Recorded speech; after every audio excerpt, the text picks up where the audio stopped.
സംസാരിക്കാനുള്ളത് ശ്രീ ഗണേഷ് കുമാറിനെ കുറിച്ചാവുമ്പോൾ സ്വാഭാവികമായിട്ടും പതിവുള്ള അച്ചടി ഭാഷ പ്രയോഗിക്കുന്ന അദ്ദേഹത്തിന്റെ സംസ്കാരത്തോട് കാണിക്കുന്ന അനാദരവാണെന്ന് ഉത്തമ ബോധ്യമുള്ളത് കൊണ്ട് പോകാൻ ഹരിത മലയാളത്തിൽ സംസാരിക്കാനാണ് ഉദ്ദേശിക്കുന്നത്. ഇങ്ങനെ ഒരു മകൻ മരിക്കുമ്പോൾ പോലും എന്നെ കാണാൻ വരണം എന്നെനിക്ക് ആഗ്രഹമില്ല. അതായത് ഈ സുരേഷ് ഗോപിയെ കുറിച്ച് ഗണേഷ് കുമാർ കഴിഞ്ഞ ദിവസം വർഷങ്ങൾക്ക് മുമ്പ് ഇദ്ദേഹം പരചന്ദ്രൻ അഭിനയിച്ച ശേഷം ഇദ്ദേഹത്തിന്റെ കാറിന്റെ പുറയിൽ എപ്പോഴും ഒരു SP തൊപ്പി ഉണ്ടായിരുന്നു. അത്ര കണ്ട് ഗണേഷ് കുമാർ എതിർക്കപ്പെടേണ്ടതായിട്ടുള്ള എന്തെങ്കിലും ആണോ പറഞ്ഞതെന്ന് ചോദിച്ചു കഴിഞ്ഞാൽ അങ്ങനെയൊന്നുമില്ല. കാരണം ഗണേഷ് കുമാർ പറഞ്ഞത് കേട്ടപ്പോൾ എനിക്ക് സുരേഷ് ഗോപിയോടുള്ള സ്നേഹവും ബഹുമാനവും ആദരവും പ്രിയവും ഒക്കെ ഒന്നുകൂടി ഉയർന്നതേ ഉള്ളൂ സത്യത്തിൽ. കാരണം എന്താണെന്ന് വെച്ച് കഴിഞ്ഞാൽ സുരേഷ് ഗോപി എത്രത്തോളം വലിയ ശുദ്ധനാണ്, സുരേഷ് ഗോപി എത്ര സംസ്കാര സമ്പന്നനാണ്, എത്ര സാധുവാണ്, എത്ര മാന്യനാണ്, എത്ര സൗഹൃദ തൽപരനാണ് എന്നൊക്കെയുള്ള ബോധ്യം നമുക്ക് തരുന്ന രീതിയിലുള്ള അങ്ങനെയൊക്കെ ഒരാളാണ് സുരേഷ് ഗോപി എന്നുള്ളതിന്റെ തെളിവാണ് ശരിക്കും പറഞ്ഞാൽ ഗണേഷ് കുമാർ അദ്ദേഹത്തെക്കുറിച്ച് ഇമാതിരിയുള്ള വർത്തമാനങ്ങൾ പറഞ്ഞത്. കാരണം പറഞ്ഞത് ഗണേഷ് കുമാറാണ്. നമുക്കറിയാം ആരാണ് ഗണേഷ് കുമാർ എന്നുള്ളത്. മറ്റൊരാളുടെ വീട്ടിൽ നിന്ന് അതല്ലെങ്കിൽ മറ്റൊരാളുടെ കിടപ്പുമുറിയിൽ നിന്നോ കുളിപ്പുരയിൽ നിന്നോ ചളുങ്ങിയ മുഖവുമായി ഒരാളെ കാണേണ്ടി വരിക എന്ന് പറഞ്ഞാൽ ആ മനുഷ്യൻ സ്വാഭാവികമായിട്ടും പൊതുസമൂഹത്തിന്റെ മുന്നിൽ അത്ര കണ്ട് അഭിമാനത്തോടുകൂടി നെഞ്ചുവിരിച്ച് നിൽക്കാൻ കഴിയാത്ത തരത്തിലുള്ള ചില കുസൃതികൾ കൈവശമുള്ള ഒരു പകൽമാന്യൻ എന്ന് വേണമെങ്കിൽ നമുക്ക് അങ്ങനെ ചിന്തിക്കാം. അങ്ങനെയുള്ള പലതരത്തിലുള്ള കൊള്ളരുതായ്മകളും കൈവശമുള്ള ഒരു വ്യക്തിയായിരുന്നിട്ട് കൂടി സുരേഷ് ഗോപി എന്ന് പറയുന്ന തന്റെ സഹപ്രവർത്തകനെ, സിനിമാ രംഗത്ത് ദീർഘകാലമായി പ്രവർത്തിച്ചു കൊണ്ടിരുന്ന സുരേഷ് ഗോപി, ആ സുരേഷ് ഗോപിക്ക് എന്താണ് ഈ ഗണേഷ് കുമാർ എന്നുള്ള കാര്യത്തിൽ നമ്മളെക്കാളൊക്കെ വളരെ വ്യക്തമായ ധാരണയുണ്ടാവും. നമ്മളെപ്പോലുള്ള സാധാരണ ആളുകൾക്ക് പോലും ഗണേഷ് കുമാറിനെ കുറിച്ച് കുറേയൊക്കെ കാര്യങ്ങൾ അദ്ദേഹത്തിന്റെ ഈ വിനോദബുദ്ധി നിറഞ്ഞിട്ടുള്ള ചില പ്രവർത്തനങ്ങളിൽ ഏർപ്പെട്ടുകൊണ്ട് നാറിയ ചരിത്രം നമുക്കറിയാവുന്നതുകൊണ്ട് സ്വാഭാവികമായിട്ടും അതിലും എത്രയോ കാര്യങ്ങൾ ഈ സിനിമാ പ്രവർത്തകർക്കറിയാം.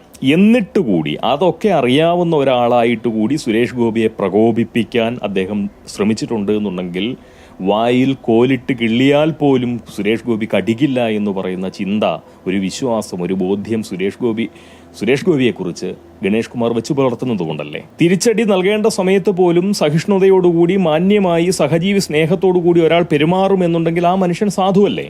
അതിനെയല്ലേ നമ്മൾ നന്മ, മാന്യത, സംസ്കാരം എന്ന് പറയുന്നത്. അപ്പൊ സുരേഷ് ഗോപി എത്രത്തോളം സാധുവായതുകൊണ്ടാണ് ആ മനുഷ്യനെ ഇതുപോലുള്ള വർത്തമാനത്തിലൂടെ അവഹേളിക്കാൻ നോക്കി. അവഹേളിച്ചു എന്നൊക്കെ ഞാൻ പറഞ്ഞെങ്കിൽ പോലും വാസ്തവത്തിൽ അതിനകത്ത് അങ്ങനെ അവഹേളിക്കപ്പെടാൻ മാത്രമുള്ള ഒന്നും ഇല്ല കേട്ടോ. ഗണേഷ് കുമാർ അങ്ങനെ പറഞ്ഞിട്ടുമില്ല. എന്ന് മാത്രമല്ല, ഒരു കാര്യം കൂടി പറയാതെയും പറ്റില്ല. കാരണം ഗണേഷ് കുമാറിനെ കുറിച്ച് ഞാൻ ഇതൊക്കെ പറയുമ്പോഴും ഗണേഷ് കുമാർ ജനപ്രതിനിധി എന്ന നിലയിൽ എനിക്ക് അദ്ദേഹത്തോട് ബഹുമാനമേ ഉള്ളൂ. കാരണം എന്തുകൊണ്ടാണെന്ന് ചോദിച്ചു കഴിഞ്ഞാൽ ഉണ്ട് നിറഞ്ഞവനും കണ്ട് വളർന്നവനുമാണ്. അങ്ങനെ ഒരാൾക്ക് പൊതു ഖജനാവിനെ ഏതെങ്കിലും തരത്തിലുള്ള ഉപദ്രവം ഉണ്ടാക്കേണ്ടതായിട്ടുള്ള ഒന്നും ഒരാവശ്യവും ഇല്ല. കൈയിട്ട് വാരി നക്കാൻ നിൽക്കില്ല. ധൈര്യമായിട്ട് നമ്മുടെ കേരള ഖജനാവിൽ ഇപ്പോൾ പൂച്ച പെറ്റ് കിടക്കുന്നുണ്ട് എന്നുണ്ടെങ്കിൽ തീർച്ചയായിട്ടും അവിടേക്ക് എത്തി നോക്കാത്ത, അത് വടിച്ചു നക്കാത്ത ഒരു കരമുണ്ട് എന്നുണ്ടെങ്കിൽ ആ കരത്തിന്റെ ഉടമ ഗണേഷ് കുമാർ ആയിരിക്കും എന്ന് പറയുന്ന വിചാരമാണ് എനിക്കുള്ളത്. കാരണം അദ്ദേഹം ഉണ്ട് നിറഞ്ഞവനാണ്, കണ്ട് വളർന്നവനാണ്. സ്വാഭാവികമായിട്ടും നാട്ടുകാരുടെ പണം കക്കില്ല. എന്നു മാത്രവുമല്ല, പുള്ളിയുടെ ഉള്ളിലുണ്ടായിരിക്കുന്ന ഏറ്റവും വലിയ താല്പര്യം എന്തായിരിക്കും? നാട്ടുകാരുടെ ഇടയിൽ കുറച്ച് ബഹുമാനം, വില, ആളുകളിക്ക് ഹമ്പടഞ്ഞാനെ എന്ന് പറയുന്ന സ്വന്തം ചിന്തയെ ഒന്ന്, അല്ലെങ്കിൽ ആ ഒരു താല്പര്യത്തെ ഒന്ന് സംരക്ഷിക്കുന്ന വിധത്തിലുള്ള ചില സ്നേഹപ്രകടനങ്ങൾ, ആദരവ്, അംഗീകാരം, ഇതൊക്കെ സമൂഹത്തിൽ നിന്ന് ലഭിക്കണമെന്ന് പറയുന്ന ചിന്തയെ ഗണേഷ് കുമാറിൻ്റെയൊക്കെ ഉള്ളിലുണ്ടാവുള്ളൂ. സ്വാഭാവികമായിട്ടും ആ ഒരു സ്വഭാവം അങ്ങനെ, അല്ലെങ്കിൽ ആ ഹമ്പടഞ്ഞാനെ എന്ന് പറയുന്ന ആ ഒരു സ്വഭാവ രീതി ഉള്ളിലുള്ളത് ഒരു പരിധിവരെ സമൂഹത്തിന് ഗുണമേ ആവുള്ളൂ. ജനോപകാരപ്രദമായിട്ടുള്ള പല പ്രവർത്തനങ്ങളും അവരുടെ ഭാഗത്തു നിന്നുണ്ടാവും. ഇപ്പോൾ സുരേഷ് ഗോപിയെ തന്നെ നോക്കിക്കഴിഞ്ഞാൽ അദ്ദേഹം അധ്വാനിച്ചുണ്ടാക്കുന്ന, അഭിനയിച്ചുണ്ടാക്കുന്ന, അല്ലെങ്കിൽ തൊഴിലെടുത്തുണ്ടാക്കുന്ന കാശിൻ്റെ ഒരു പങ്ക് തീർച്ചയായിട്ടും അർഹരായിട്ടുള്ള സാധുക്കളുടെ കൈവശം എത്തിക്കുന്ന ഒരു സ്വഭാവം അദ്ദേഹത്തിനുമുണ്ട്. അതായത് ധനം അങ്ങോട്ടേക്ക് നൽകിക്കൊണ്ട് പൊതുപ്രവർത്തന രംഗത്ത് പ്രവർത്തിച്ചുകൊണ്ടിരിക്കുന്ന ആളുകളാണ് അവരൊക്കെ.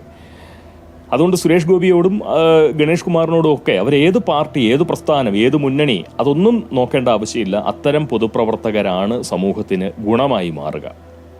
ആ നിലയിൽ നോക്കുമ്പോഴാണ് നമ്മുടെ ഈ രാജീവ് ചന്ദ്രശേഖരനോടൊക്കെ എനിക്കൊരു മതിപ്പുള്ളത്. കാരണം സ്വന്തമായിട്ട് വിമാനം പോലുമുള്ള ഒരാളാണ്.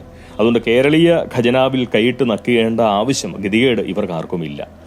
അതുകൊണ്ട് ഇവരെയൊക്കെ നമുക്ക് കുറച്ചുകൂടി നമ്പാൻ പറ്റും. അതവിടെ നിൽക്കട്ടെ. അതുകൊണ്ട് ഞാൻ പറയാൻ ശ്രമിച്ചത് എന്താണെന്ന് വെച്ചാൽ, സാധുവാണ് സുരേഷ് ഗോപി എന്ന് പറയാൻ കാരണം അത്ര ധൈര്യത്തോടുകൂടി ഗണേഷിനെ പോലുള്ള ഒരാൾ, അതായത് നേരത്തെ പറഞ്ഞതുപോലെ കണ്ടവന്റെ കിടപ്പുമുറിയിൽ നിന്നോ കുളിപ്പുരയിൽ നിന്നോ മുറിഞ്ഞ മുഖവുമായി, രക്തം പുരണ്ട മുഖവുമായി, കരഞ്ഞു നിലവിളിച്ച ഭാവത്തോടു കൂടി ഒരു മനുഷ്യനെ കാണേണ്ടി വരിക എന്ന് പറഞ്ഞു കഴിഞ്ഞാൽ അവരുടെ കയ്യിലിരിപ്പ് അത്ര കണ്ട് നല്ലതല്ല എന്ന് തന്നെയാണ് മനസ്സിലാക്കേണ്ടത്. അങ്ങനെ ഒരാൾ ഇത്ര ധൈര്യത്തോടു കൂടി തന്റെ സഹപ്രവർത്തകനെ പരിഹസിക്കാൻ നിൽക്കുന്നുണ്ട് എന്നുണ്ടെങ്കിൽ സുരേഷ് ഗോപി എന്ന് പറയുന്ന മനുഷ്യൻ മാന്യനായതുകൊണ്ട് തന്നെയാണ്. അതുകൊണ്ട് തന്നെ അദ്ദേഹത്തോട് എനിക്ക് സ്നേഹമുണ്ട്. പിന്നെ ഗണേഷ് കുമാർ സുരേഷ് ഗോപി അത്ര കണ്ട് മോശമായിട്ടൊന്നും പറഞ്ഞിട്ടില്ല. ആകെ പറഞ്ഞത് എന്താണ്? അദ്ദേഹത്തിനല്ല കുഴപ്പം, തിരഞ്ഞെടുത്ത തൃശ്ശൂരുകാർക്കാണ് അബദ്ധം പറ്റിയത്. അത് അദ്ദേഹത്തിന്റെ വിവരമില്ലായ്മ, ഗണേഷ് കുമാറിന്റെ വിവരമില്ലായ്മ. നമ്മുടെ ഈ കേരളത്തിൽ നിന്ന് ദില്ലിയിലേക്ക് അയച്ചതിൽ ഏറ്റവും ശരിയായ തിരഞ്ഞെടുപ്പ് നടത്തിയത് തൃശ്ശൂരുകാരാണ്. അതിന്റെ ഗുണം അവർ അനുഭവിക്കാൻ പോകുന്നതാണ്. ഗണേഷ് കുമാർ ചുമ്മാ ഇതൊക്കെ പറയുന്നത് കാര്യമാക്കേണ്ട കാര്യം. അദ്ദേഹത്തിന് അങ്ങനെ ഒരു നിലപാട് കൈക്കൊള്ളാനേ സാധിക്കുള്ളൂ. പിന്നെ രണ്ടാമത്തെ കാര്യം അദ്ദേഹം പറഞ്ഞത്, വർഷങ്ങൾക്ക് മുമ്പ് ഇദ്ദേഹം പരചന്ദ്രൻ അഭിനയിച്ച ശേഷം ഇദ്ദേഹത്തിന്റെ കാറിന്റെ പുറയിൽ എപ്പോഴും ഒരു SP യുടെ തൊപ്പി ഉണ്ടായിരുന്നു. മനസ്സിലായി? കാറിന്റെ പുറയിലേ, കാറിന്റെ ഗ്ലാസ്സിൻ്റെ ഇവിടെ പുറത്തേക്ക് നോക്കി. നമ്മൾ സാധാരണ SP മാരൊക്കെ പണ്ട് പോകുമ്പോൾ അവരുടെ തൊപ്പി ഊരി ഇങ്ങനെ പുറകെ വെച്ച്.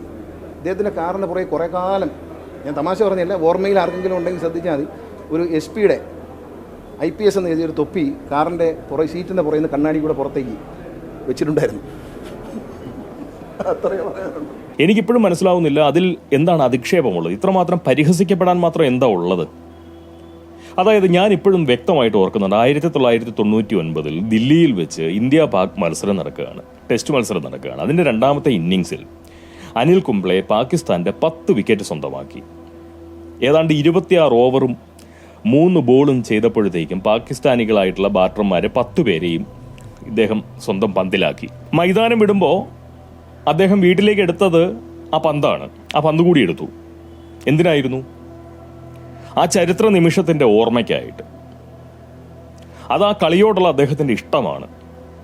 ഒരു നല്ല ക്രിക്കറ്റർ, നല്ലൊരു കളിക്കാരൻ, അദ്ദേഹം നേടിയ വ്യക്തിപരമായ ഒരു നേട്ടത്തെ, ആ രാജ്യത്തിന് നൽകിയിട്ടുള്ള ഒരു സംഭാവനയെ സ്വാഭാവികമായിട്ടും അദ്ദേഹം അപ്പോൾ അങ്ങനെയുള്ള ഒരു കളിക്കാരൻ സ്വാഭാവികമായിട്ടും അദ്ദേഹത്തിന്റെ ഒരു നേട്ടത്തെ ആഘോഷിക്കാനും ഓർമ്മയാക്കി സൂക്ഷിക്കാനും ആ പന്ത് മൈതാനത്ത് നിന്ന് അദ്ദേഹം ഒപ്പം കൂട്ടി വീട്ടിൽ കൊണ്ടുവച്ചു. അതിലെന്താ തെറ്റിയിരിക്കുന്നത്? സച്ചിന്റെ കൈവശം എത്രയോ അദ്ദേഹത്തിന്റെ ചരിത്ര മുഹൂർത്തങ്ങൾ, ചരിത്ര നേട്ടങ്ങൾ സ്വന്തമാക്കിയിട്ടുള്ള ബാറ്റുകൾ അദ്ദേഹത്തിന്റെ കൈവശം ഉണ്ടാവും. അത് ഓരോ കളിക്കാരന്റെയും, അതല്ലെങ്കിൽ കലാരംഗത്താവട്ടെ കായിക രംഗത്താവട്ടെ, അവനവന്റെ നേട്ടം അതൊരു ഓർമ്മയായി സൂക്ഷിക്കുന്നത് പോലൊരു പ്രവൃത്തിയല്ലേ ഈ സുരേഷ് ഗോപിയും ചെയ്തിട്ടുള്ളൂ. അദ്ദേഹത്തിന്റെ വ്യക്തി ജീവിതത്തിലും അഭിനയ ജീവിതത്തിലും ഒക്കെ വലിയ രീതിയിലുള്ള നേട്ടം നൽകിയ ഒരു വേഷമല്ലായിരുന്നു ഭരത്ചന്ദ്രൻ എന്ന് പറയുന്ന, അല്ലെങ്കിൽ കമ്മീഷണറുടെ വേഷം. സ്വാഭാവികമായിട്ട് ആ തൊപ്പിയെടുത്ത് അദ്ദേഹം വീട്ടിലോ കാറിലോ വെക്കുന്നതിൽ എന്താ കുഴപ്പമിരിക്കുന്നത്? This is the 17th body and we just started excavating him and we can already see an identification tag. Can you try to clean it?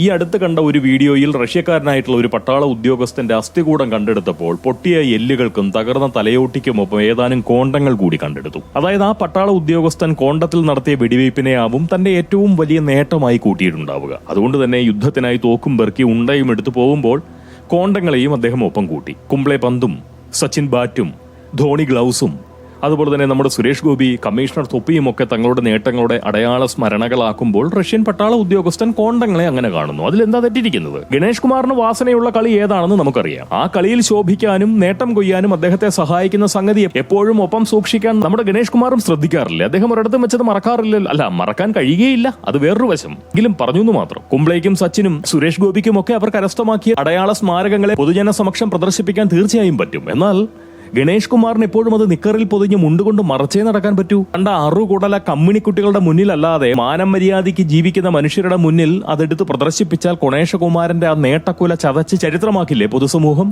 അല്ലേ?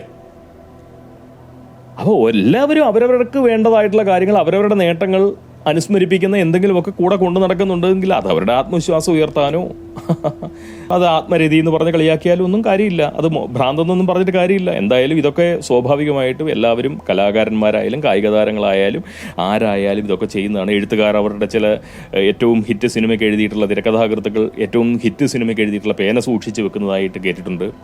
ഇങ്ങനെ ഓരോരുത്തരും അതൊക്കെ ചെയ്യാറുണ്ട് സ്വാഭാവികമായിട്ടും. ഗണേഷ് കുമാർ ഞാൻ ഈ പറഞ്ഞ പോലെ സ്വന്തം സാധനം തൂക്കിയിട്ടുകൊണ്ട് നടക്കുകയാണ് ചെയ്യുന്നത് നാടൊട്ടുക്ക്. ഇതൊന്നും വലിയ വിവാദമാക്കേണ്ട കാര്യങ്ങളല്ലേ. ഇതിന്റെ പേരിലൊന്നും അല്ല ആരെയും വിമർശിക്കേണ്ടത്. അപ്പം ഞാൻ പറഞ്ഞത് ഇത്ര മാത്രമേ ഉള്ളൂ. സുരേഷ് ഗോപി ആയാലും ഗണേഷ് കുമാർ ആയാലും ഇവരെ പോലുള്ള ആളുകൾ തന്നെയാണ് തീർച്ചയായിട്ടും പൊതുപ്രവർത്തന രംഗത്തേക്ക് വരേണ്ടത് എന്ന് പറയുന്നൊരു പക്ഷമാണ് എനിക്കുള്ളത്. കാരണം ഉണ്ട് നിറഞ്ഞവരും കണ്ടു വളർന്നവരുമായിട്ടുള്ള ആളുകളാകുമ്പോൾ സ്വാഭാവികമായിട്ടും ഖജനാവിന് അത്ര വലിയ ഉപദ്രവമില്ലാതിരിക്കും എന്ന് പറയുന്ന ഒരു പക്ഷമാണ് പോകാനുള്ളത്. അതാണ് നേരത്തെ പറഞ്ഞത്. രാജീവ് ചന്ദ്രശേഖർ BJP-യുടെ സംസ്ഥാന അധ്യക്ഷനായി വരുമ്പോൾ തീർച്ചയായിട്ടും BJP വളരാനുള്ള വലിയ സാധ്യതയുണ്ട്. കാരണം കേന്ദ്രത്തിൽ നിന്ന് കിട്ടുന്നത് അടിച്ചു മാറ്റിക്കൊണ്ട് പോകേണ്ട, കുടുംബം പോറ്റേണ്ട ആവശ്യം അദ്ദേഹത്തിനില്ല. സ്വന്തമായിട്ട് വിമാനമുള്ളവനാണ്. അപ്പോൾ പിന്നെ ഈ ഖജനാവിലേക്ക് ഒന്ന് നോക്കാൻ പോലും നിൽക്കില്ല. ഇനി കേരളത്തിലെ ഖജനാവിലേക്ക് എന്തെങ്കിലും കൊണ്ടിട്ടാൽ മാത്രമല്ലേ ഇവിടുന്ന് വെട്ടാൻ പറ്റുള്ളൂ.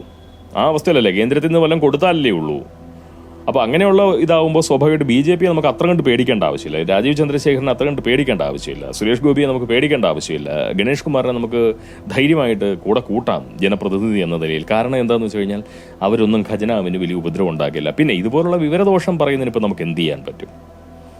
അതുകൊണ്ട് ഗണേഷ് കുമാറിനോട് പ്രത്യേകിച്ച് യാതൊരു വിധത്തിലുമുള്ള ഒരു മുഷിപ്പെനിക്കില്ല. ഗണേഷ് കുമാർ സ്വാഭാവികമായിട്ടും എന്ത് തരത്തിൽപ്പെട്ട ഒരാളാണെന്ന് നമ്മളെക്കാൾ നന്നായിട്ട് ഗണേഷ് കുമാറിന് അറിയാം. തീർച്ചയായിട്ടും ഗണേഷ് കുമാറിന് എന്താണെന്നുള്ളത് ഗണേഷ് കുമാറിന് അറിയാവുന്നതിനേക്കാൾ കൂടുതൽ അദ്ദേഹത്തിൻ്റെ സഹപ്രവർത്തകർക്ക്, സുരേഷ് ഗോപി അടക്കമുള്ള സഹപ്രവർത്തകർക്ക് വളരെ നന്നായിട്ട് അറിയാം. എന്നിട്ടും അങ്ങനെയുള്ള സുരേഷ് ഗോപിയെ ചൊറിയാൻ ഗണേഷ് കുമാർ നിൽക്കുന്നുണ്ടെന്നുണ്ടെങ്കിൽ അതിൻ്റെ അർത്ഥം എന്ന് പറയുന്നത് സുരേഷ് ഗോപി എന്ന് പറയുന്ന വ്യക്തി ശുദ്ധനാണ്, മാന്യനാണ്, സംസ്കാര സമ്പന്നനാണ്, സഹജീവി സ്നേഹമുള്ളവനാണ്, അതുപോലെ തന്നെ സാഹോദര്യ ബുദ്ധിയും സൗഹൃദ തൽപരതയും ഒക്കെ കൊണ്ടു നടക്കുന്ന വ്യക്തിയാണ് എന്നുള്ള കാര്യം നമ്മൾ മറന്നു പോകരുത്. ആ മനുഷ്യനോട് എന്തെല്ലാം തരത്തിലുള്ള വിയോജിപ്പുകൾ ആർക്കൊക്കെ ഉണ്ടായിക്കഴിഞ്ഞാലും, അദ്ദേഹത്തിൻ്റെ സ്വഭാവത്തിൽ അഹങ്കാരമുണ്ട് എന്ന് പറഞ്ഞാലും, അതല്ലെങ്കിൽ അദ്ദേഹത്തിൻ്റെ പെരുമാറ്റത്തിൽ അല്പസ്വല്പം വൈകല്യമുണ്ട് എന്ന് പറഞ്ഞു കഴിഞ്ഞാലും അതൊന്നും സാരമില്ല. മാധ്യമങ്ങളോട് അദ്ദേഹം പെരുമാറുന്ന മോശപ്പെട്ട രീതികളൊക്കെ തന്നെ ആസ്വദിക്കുന്ന ഒരാളാണ്. കാരണം നമ്മളുടെ നാട്ടിലെ ഒരു മാധ്യമ പ്രവർത്തകനും സുരേഷ് ഗോപിയോട് ഒരു തരത്തിലുള്ള മര്യാദയും കാണിച്ചിട്ടില്ല ഒരു കാലത്തും. അതുകൊണ്ട് തന്നെ മാധ്യമങ്ങളോട് അദ്ദേഹം എത്രത്തോളം മോശമായിട്ട് പെരുമാറാവോ അത്രത്തോളം അദ്ദേഹത്തിൻ്റെ സാമൂഹ്യ മൂല്യം ഉയരും എന്ന് മാത്രമേ പറയുള്ളൂ. പണ്ട് കാലത്തൊക്കെ നമ്മുടെ ജേർണലിസ്റ്റുകളെ, നമ്മുടെ നാട്ടിലുള്ള ജേർണലിസ്റ്റുകളെ ജീർണലിസ്റ്റുകളെന്ന ആളുകൾ വിളിക്കുമായിരുന്നു. നമ്മുടെ സുകുമാർ അഴീക്കോടിൻ്റെയൊക്കെ കാലത്തുള്ള ആ സമയത്തൊക്കെ ജീർണലിസ്റ്റ് എന്ന് വരെ നമ്മൾ വിളിച്ചിട്ടുണ്ടായിരുന്നുള്ളൂ. ഇപ്പോൾ ശരിക്കും പറഞ്ഞാൽ ജിഹാദിസ്റ്റുകൾ എന്ന് വരെ ആയി തുടങ്ങിയിട്ടുണ്ട്. കാരണം അവരുടെ പ്രവർത്തനങ്ങൾ മുഴുവൻ എന്ന് പറയുന്നത് ജിഹാദികൾക്ക് വേണ്ടിയിട്ടാണ്. അവരുടെ കാശ് മേടിച്ചുകൊണ്ട്, അവരുടെ ഒപ്പം നിന്നുകൊണ്ട്, സ്വന്തം ജീവിതത്തിൻ്റെയും കുടുംബത്തിൻ്റെയും ഒക്കെ സാമ്പത്തിക ഭദ്രതകളും മറ്റുമൊക്കെ സംരക്ഷിച്ചുകൊണ്ട് അവരങ്ങനെ ജീവിച്ചു പോകുകയാണ് ഈ പറയുന്ന ജിഹാദിസ്റ്റുകൾ എന്ന് പറയുന്നത്. അപ്പോൾ അതുകൊണ്ട് ഈ മാപ്രകളെ എത്രത്തോളം അപമാനിക്കാമോ അത്രത്തോളം അപമാനിക്കുന്നതിൽ യാതൊരു തെറ്റുമില്ല. അതിൻ്റെ പേരിലൊന്നും സുരേഷ് ഗോപി വിമർശിക്കേണ്ട കാര്യമില്ല. സുരേഷ് ഗോപിക്ക് എല്ലാവിധ ഐശ്വര്യങ്ങളും ഉണ്ടാവട്ടെ, നന്മകളും ഉണ്ടാവട്ടെ. തൃശ്ശൂരുകാർക്ക് ഒരു തരത്തിലുള്ള അബദ്ധം പറ്റിയിട്ടില്ല എന്ന് മാത്രമല്ല, തൃശ്ശൂരുകാർക്ക് മണ്ടത്തരം പറ്റി എന്ന് പറയുന്ന ഗണേഷ് കുമാറിനാണ് ശരിക്കും പറഞ്ഞു കഴിഞ്ഞാൽ അബദ്ധം പറ്റിയത്, തെറ്റുപറ്റിയത്. അത് അറിഞ്ഞുകൊണ്ട് പറ്റിയ തെറ്റാണെങ്കിലും അതറിയാതെ സംഭവിച്ചതാണെങ്കിലും തീർച്ചയായിട്ടും അത് അബദ്ധമായി എന്ന് മാത്രമേ പറയാൻ പറ്റുള്ളൂ. കാരണം വഹയ്ക്ക് കൊള്ളുന്ന, കേരളത്തിൽ നിന്ന് ദില്ലിയിലേക്ക് പോയ MP-മാരിൽ വഹയ്ക്ക് കൊള്ളുന്ന ഒരുത്തനുണ്ട് എന്നുണ്ടെങ്കിൽ അത് സുരേഷ് ഗോപി മാത്രമാണ്. അതിന്റെ പേരിൽ തൃശ്ശൂരുകാർക്ക് എപ്പോഴും അഭിമാനിക്കാൻ പറ്റും. അത്രയേ ഉള്ളൂ.